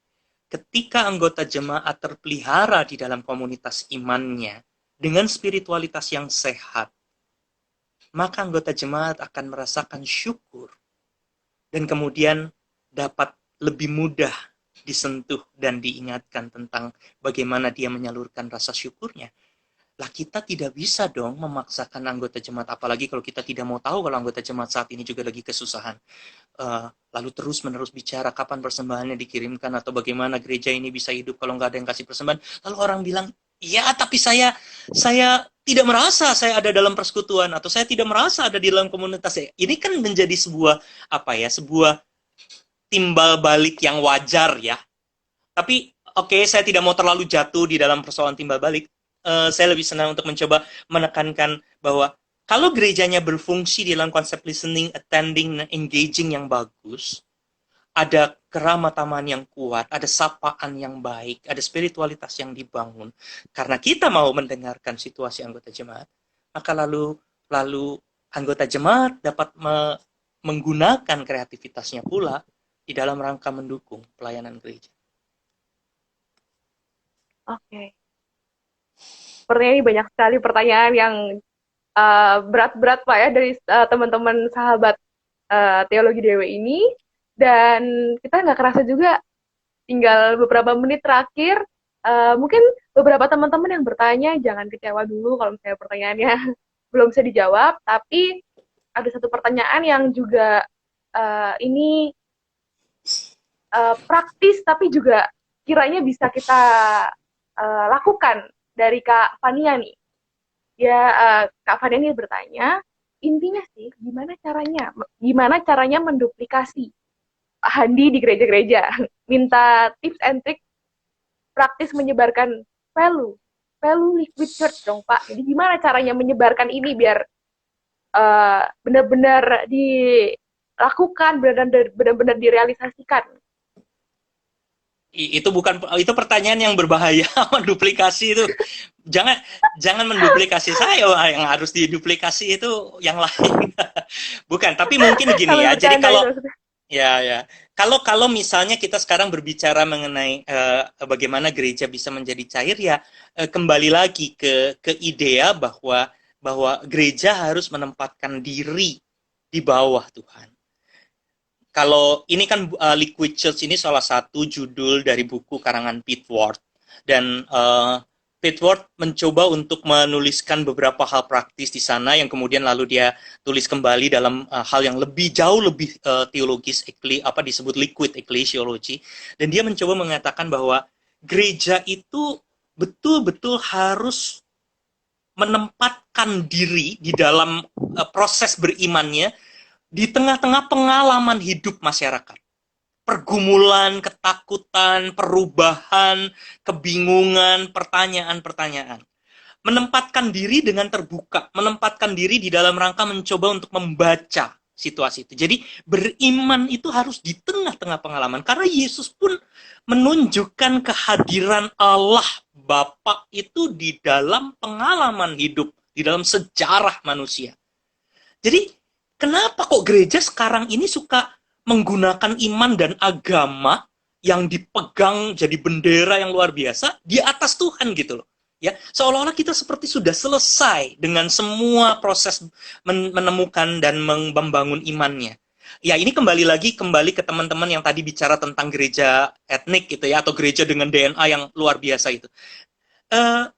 Paradigma ini yang memang pelan-pelan, dan saya rasa ya sekarang salah satu, selain menurut saya bukan soal bikin pelatihan mengenai media internet saja yang harus dilakukan oleh gereja saat ini. Kesadaran pada COVID dan menjadi gereja yang cair membuat kita nih harus sekarang menjadi gereja yang menyiapkan waktu secara khusus untuk membantu perubahan paradigma. Betul-betul serius. Mencoba untuk membantu gereja biasa dengan perubahan. Gereja biasa dengan tantangan. Dan gereja mau melihat itu sebagai sesuatu yang bukan musuh. Menurut saya sih itu intinya dari gereja yang cair, karena nggak akan jadi cair. Agama bisa jadi gila-gilaan luar biasa. Ya kita ngomong agak general ya. Di Indonesia itu kan kadang-kadang kita jadi susah dengan agama kan. Waktu kemarin itu yang siapa Bapak Yudian itu, saya mungkin salah, sorry, namanya saya jadi lupa. Yang soal Pancasila itu, bahwa Pancasila itu musuh besarnya adalah agama, orang pada ngamuk semua kan soal itu. Karena agama itu udah kayak nggak boleh dikritik gitu loh. Loh, apa yang salah? Loh, justru itu menunjukkan bahwa kita tuh memang sulit menjadi cair. Ya. Nah, oke, tapi mudah-mudahan ini apa namanya? Mungkin tidak menjadi sangat praktis teknis, tapi saya sih berharap sedikit bahwa kita mencoba untuk menanamkan paradigma tertentu. Oke. Oke. Mungkin Pak Andi mau minum dulu. Nah. Ya. Oke, untuk terakhir nih Pak, batasan apa sih Pak untuk menjadi cair? Ada batasannya nggak? Kalau ada itu seperti apa? Batasan, selalu ini jadi pertanyaan tentang gereja yang cair. Karena itu tadi, kekhawatiran kalau gerejanya jadi berantakan. Gitu kan? Ya. Batasannya apa? Batasannya adalah kesungguhan kita dan ketaatan kita pada Kristus. Iya kan? Kepada bagaimana iman kita. Oke, supaya kita ngomongnya menjadi bagaimana kita mencoba untuk betul-betul menempatkan diri sebagai murid Kristus yang belajar. Itu batasannya. Itu yang tidak boleh berubah kan? Tetapi lalu kita akan bisa selalu mencoba untuk mendialogkan dan menerjemahkan berbagai macam persoalan itu dengan kesadaran pada kita mau melakukan dan menaati Kristus. Saya tadi mencoba untuk selalu menggunakan beberapa nilai yang juga membantu kita pada batasan. Komunitas iman, di mana spiritualitas bertumbuh, keramah tamahan dan cinta kasih yang dikembangkan, keadilan kebenaran yang diperjuangkan di tengah-tengah dunia. Bahkan bukan cuma untuk umat manusia loh, untuk alam. Coba, ini contoh lagi. Banyak gereja tidak biasa dengan ekologi. Beberapa gereja Protestan menjadi sangat-sangat tidak terbiasa untuk berbicara bahwa melindungi alam ciptaan ini adalah bagian dari iman. Sekarang kita mencoba untuk mendorong. Itu kan bagian dari berubah kan? Bagian dari kita mencoba untuk mengembangkan diri. Oh iya, Tuhan kan tidak menciptakan cuma manusia, dan manusia itu bukan hanya diminta untuk menghancurkan alam, tapi juga harus memelihara dan menjaga, dan kita harus melakukan sesuatu. Itu bagian dari menjadi cair. Batasannya adalah bagaimana kita melakukan kebenaran dalam dialog dengan Kristus. Kalau kita sudah mulai melupakan Kristus, ya kita tidak lagi punya batasan yang jelas, lalu kita menjadi pragmatis, menjadi sesuatu yang bergerak liar, berbeda. Tapi sekarang saya pakai contoh yang ekstrim. Gereja yang kaku seringkali merasa bahwa dirinya punya batasan yang kuat. Batasannya adalah tradisinya, ajarannya. Tapi tradisi dan ajaran itu lalu kalau membuat gereja tidak tahu apa yang harus dilakukan. Waktu sebelum COVID ini, beberapa minggu sebelum gereja-gereja diminta untuk tidak lagi melakukan ibadah, ada seorang yang datang kepada saya dalam sebuah diskusi di kantor, dan dia menyatakan tidak setuju kepada gereja yang melakukan persembahan dengan digital. Betul-betul mereka marah. Tapi ternyata sekarang harus mencoba untuk berubah. Loh, selama komunitas imannya dijaga, kan bisa tetap terjadi. Dan bagaimana kebenaran itu bisa dilakukan. Oke, gitu Velo. Oke, nggak kerasa kurang lebih 1 menit lagi Pak untuk menutup sesi kita pada hari ini. Sepertinya teman-teman membutuhkan closing statement Pak. Jadi apa yang menjadi highlight perbincangan kita malam hari ini yang bisa dipegang oleh teman-teman dalam merealisasikan Liquid Church itu sendiri? Ya, saya rasa sih sebetulnya highlightnya sudah agak berulang dikatakan tadi di bagian akhir, jadi saya nanti akan hanya mengulang-ulang saja. Tapi mungkin ada satu lagi yang bisa saya coba mungkin satu hal yang penting yang saya katakan adalah bahwa gereja yang cair pada masa pandemi ini, COVID-19 ini, bukan hanya karena kita sudah ganti media. Gereja yang cair itu jauh lebih besar. Gereja yang cair adalah soal bagaimana kita menghadapi kemungkinan-kemungkinan baru. Kita menghadapi new normal. Dan barangkali kita perlu menyiapkan paradigma selain strategi-strategi praktis yang mungkin sudah mulai dipikirkan. Dan kadang-kadang strategi praktis itu menjadi tidak jalan karena paradigmanya belum berubah. Karena paradigmanya kaku. Karena paradigmanya ingin mempertahankan apa yang lama, dan kadang-kadang yang lama itu seperti sudah jadi Tuhan. Karena itu kita lalu mulai berbicara tentang hal yang mungkin memang menjadi agak praktis, tentang pelayanan digital. Dan di dalam pelayanan digital kita bicara tadi beberapa hal: listening, attending, engaging. Barangkali ada satu yang tadi belum sempat disebut, bahwa di dalam pelayanan digital saat ini yang jadi penting, orang itu sekarang kan lintas batas. Karena itu harus connecting. Simpul-simpul dibuat menjadi kuat, lalu terkoneksi di dalam pencarian makna-makna yang serius. Jadi kegiatan-kegiatan ini, kelompok-kelompok orang-orang yang ada ini harus dikoneksi dengan lebih banyak orang dan menghadirkan pemaknaan-pemaknaan, mungkin termasuk dengan pemaknaan pada paradigma. Ada banyak diskusi setelah ini. Kemarin kita rame tentang perjamuan kudus harus bagaimana. Ada beberapa versi. PGI bikin 3 pilihan, begitu ya. Orang mulai berbicara tentang bagaimana ini. Oke, kalau suatu saat pandeminya selesai, kita akan kembali normal. Tapi kalau mungkin situasinya jadi berkepanjangan, atau kalau ada new normal, apakah kita bisa melakukannya dengan cara yang baru? Ini pencarian-pencarian yang mungkin membutuhkan banyak diskusi antar kelompok. Di dalam kesempatan kita seperti saat ini, bisa mencoba untuk menemukan makna-makna baru supaya kita bisa menjadi lebih terbuka dalam pikiran-pikiran. Ya, semoga kita bisa menjadi menjadi cair tanpa kehilangan identitas, tetapi kita juga menjadi gereja yang mampu untuk menjawab dan hadir di tengah-tengah perubahan dan persoalan ini. Sambil kita tetap berdoa bahwa pandemi ini akan segera selesai. Oke. Terima kasih banyak Pak Handi. Tapi sebelum kita menutup sesi ini, akan lebih baik dan sangat baik jika kita berdoa bersama-sama agar gereja juga terus beradaptasi dan pandemi ini juga segera berakhir. Bisa Pak? Kita Baik, berdoa dan oke. Bapak yang pimpin. Baik, mari kita berdoa. Ya Tuhan Allah sumber rahmat dan sumber cinta kasih, biarkanlah kami menjadi gereja yang betul-betul tunduk di bawah kuasa dan penyertaan-Mu, di mana kami betul-betul mencoba mencari dan merumuskan kehendak Tuhan sesuai dengan apa yang Tuhan inginkan.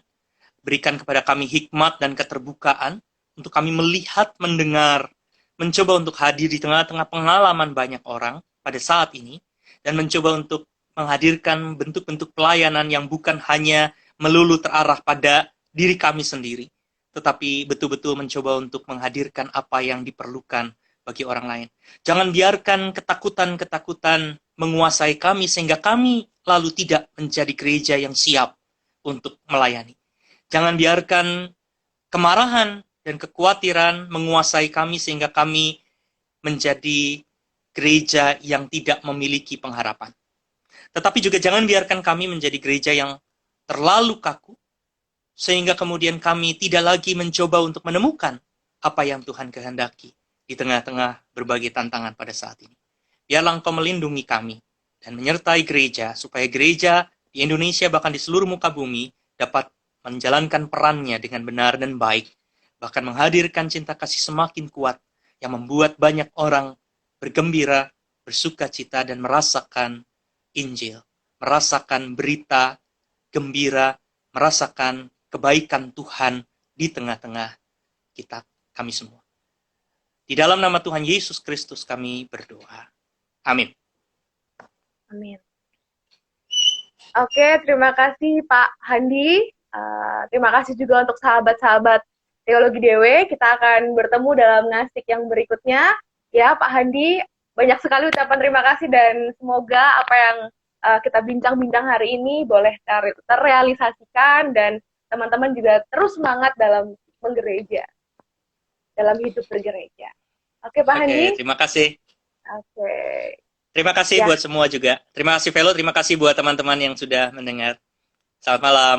Oke, selamat malam Pak Handi.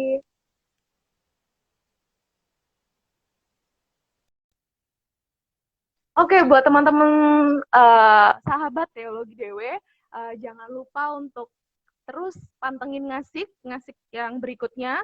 Ya, sekedar info teman-teman bahwa ngasik yang berikutnya ada pergeseran jadwal dan untuk ngasik yang keempat itu akan diundur dan ngasik yang berikutnya akan maju lebih cepat. Untuk apa temanya? Stay tune terus, pantengin Instagram Teologi DW. Dan juga untuk teman-teman yang berminat untuk studi teologi dan ini kita akan memasuki tahun ajaran baru, bisa daftar, bisa langsung cari-cari infonya di akun ini juga bisa di beberapa brosur dan juga di web juga bisa dicari informasinya atau bisa chat langsung via WhatsApp bisnis di ada di nomor yang ada di bio. Dan juga untuk teman-teman penting bahwa teologi tidak hanya mencetak pendeta tapi juga beberapa profesi yang lain seperti guru ataupun sebagai pekerja sosial atau LSM. Jadi banyak-banyak kita melayani Tuhan, kita juga mencari teman-teman, membantu teman-teman untuk masuk dalam teologi buat mereka yang berminat. Itu saja, aku Veloni Pristaktomala memohon maaf apabila terdapat kesalahan kata, kesalahan penyebutan nama, dan aku berterima kasih sekali untuk teman-teman yang masih setia sampai hari ini. Sampai ketemu di ngasik berikutnya. Tuhan Yesus memberkati.